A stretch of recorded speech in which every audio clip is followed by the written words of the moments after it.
Assalamualaikum warahmatullahi wabarakatuh. Halo anak-anak online, bertemu lagi bersama saya Inna Hairunisa pada pembelajaran matematika. Baik, pada pertemuan kali ini kita akan membahas tentang dimensi 3. Apa sih dimensi 3 itu? Ya, betul sekali. Dimensi 3 merupakan suatu bangun yang memiliki panjang, lebar, dan tinggi. Contohnya seperti kubus, balok, prisma, dan lain-lain. Nah, selain itu, dimensi 3 juga memiliki 3 elemen dasar, yaitu titik, garis, dan bidang. Pada dimensi 3 kali ini, kita akan belajar mengenai jarak titik ke titik, jarak titik ke garis, dan jarak titik ke bidang. Tanpa kita sadari, konteks jarak titik ke titik ini begitu dekat dengan kehidupan sehari-hari. Misalnya pada peristiwa suatu perjalanan. Pada suatu hari, Joko pergi dari kota Kuningan ke kota Cirebon. Lalu, dari peristiwa tersebut muncul pertanyaan, berapakah jarak dari kota Kuningan ke kota Cirebon? Nah, untuk menjawab pertanyaan tersebut, kita harus paham terlebih dahulu apa itu yang dimaksud dengan jarak.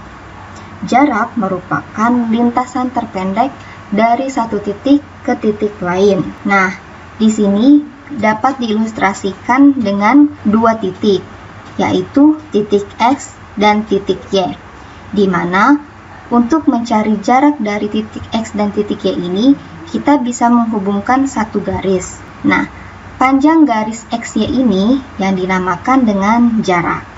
Selanjutnya, bagaimana sih cara menghitung jarak dari satu titik ke titik lainnya? Kali ini, saya menggunakan aplikasi GeoGebra untuk menghitung jarak dari satu titik ke titik lain yang berupa diagram Kartesius. Nah, kita langsung saja ya. Di sini, saya memiliki 4 titik, yaitu titik A, titik B, titik C, dan titik D. Untuk mengetahui jarak dari titik B ke titik C ke titik A, dan sebagainya, kita harus menghubungkannya melalui satu garis. Nah, misalnya kita akan mencari berapa jarak dari titik B ke titik C. Di sini saya akan hubungkan dengan satu garis. Nah, dari satu garis ini, kita bisa menghitung berapa jaraknya. Nah, di sini lihat ada berapa kotak yang dilewati oleh garis tersebut. Ya, betul sekali. Ada 8 kotak. Jadi, jarak dari titik B ke titik C adalah 8 satuan atau 8 kotak. Selanjutnya, garis yang dibuat dari titik B ke titik C ini merupakan garis vertikal. Untuk menghitung garis vertikal maupun horizontal sangat mudah ya, tinggal menghitung kotak yang dilewati oleh garis tersebut. Lalu, bagaimana jika garis yang terbentuknya itu adalah garis miring atau berbentuk diagonal, seperti pada garis AC? Nah, untuk menghitung jarak dari titik A ke titik C ini, kita bisa dengan menarik garis dari titik A ke bawah dan menarik garis dari titik C ke sebelah kanan sampai kedua garis tersebut bertemu di titik E. Nah, selanjutnya di sini kita dapat melihat bangun yang terbentuk dari tarikan dua titik A dan C ini. Membentuk apa? Ya, membentuk segitiga siku-siku, yaitu siku-siku di titik E. Nah, ingat kembali bahwa dalam segitiga siku-siku itu terdapat teorema Pitagoras.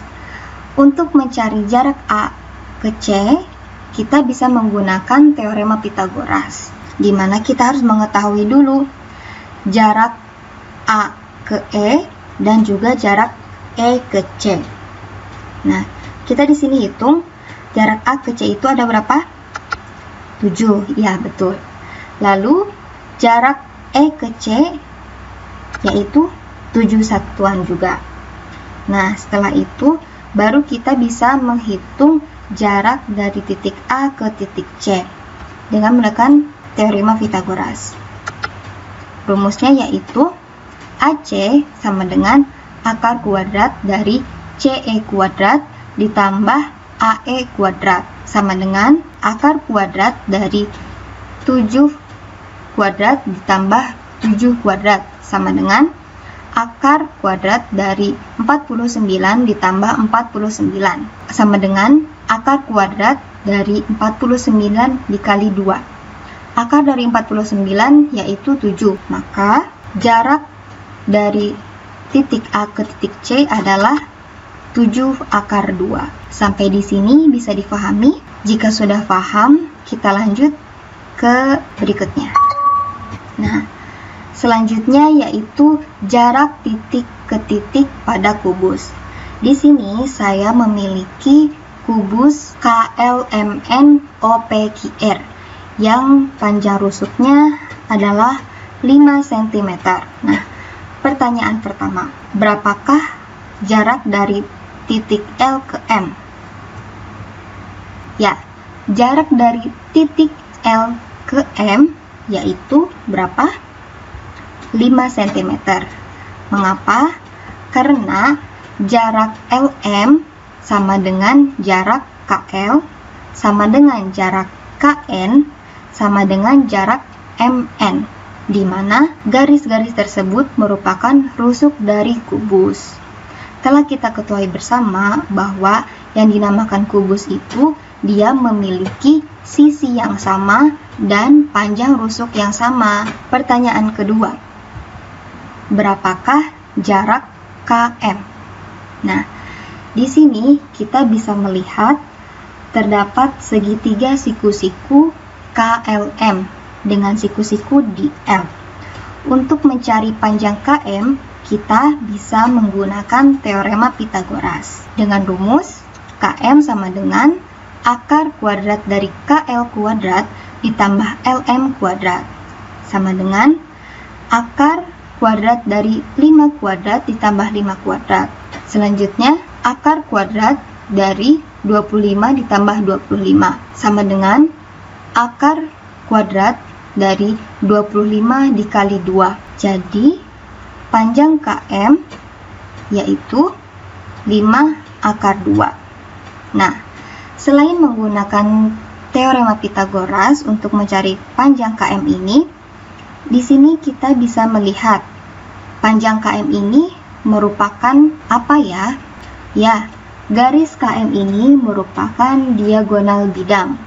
Diagonal bidang dari KLMN, di mana untuk mencari panjang diagonal suatu persegi, kita bisa menggunakan rumus sisi akar 2, di mana sisinya itu adalah 5 cm.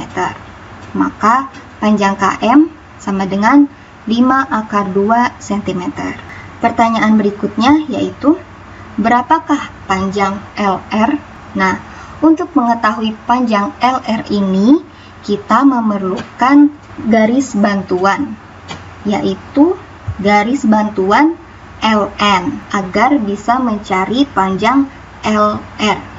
Nah, setelah mendapat bantuan dari garis LN, kita bisa mencari garis LR ini menggunakan teorema Pythagoras kembali, yaitu dengan siku-siku di N, di mana rumusnya RL sama dengan akar kuadrat dari NL kuadrat ditambah NR kuadrat sama dengan 5 akar 2 dikuadratkan ditambah 5 kuadrat sama dengan 50 ditambah 25. Akar dari 75 sama dengan 5 akar 3. Nah, selain menggunakan teorema Pythagoras untuk mencari LR ini, kita juga bisa menggunakan rumus apa ya?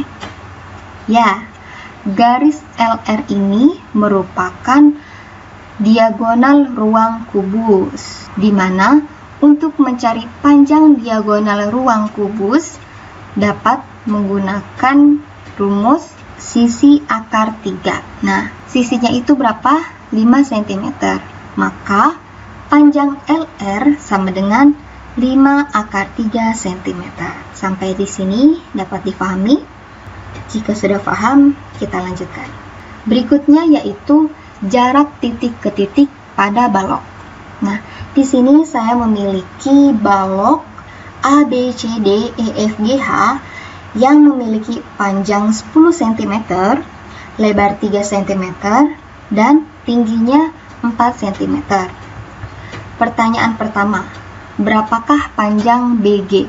Nah, di sini kita bisa menggunakan teorema Pythagoras kembali, sebab di sini ada segitiga siku-siku BCG. Kita menggunakan teorema Pythagoras dengan rumus BG sama dengan akar kuadrat dari BC kuadrat ditambah CG kuadrat sama dengan akar kuadrat dari 3 kuadrat ditambah 4 kuadrat sama dengan akar dari 9 ditambah 16, yaitu akar dari 25. Akar dari 25 sama dengan 5 cm. Maka sisi miring pada segitiga BCG ini adalah 5 cm. Selanjutnya yaitu berapakah panjang FH? Nah, FH ini juga merupakan suatu sisi miring dari segitiga FGH, di mana kita bisa mencarinya menggunakan teorema Pythagoras kembali. Kita langsung saja ke rumus. FH sama dengan akar kuadrat dari FG kuadrat ditambah GH kuadrat sama dengan akar kuadrat dari 3 kuadrat ditambah 10 kuadrat sama dengan akar kuadrat dari 9 ditambah 100 sama dengan akar kuadrat dari 109 sama dengan 10,44 cm. Baik, sekian yang dapat saya sampaikan. Terima kasih, semoga bermanfaat. Wassalamualaikum warahmatullahi wabarakatuh.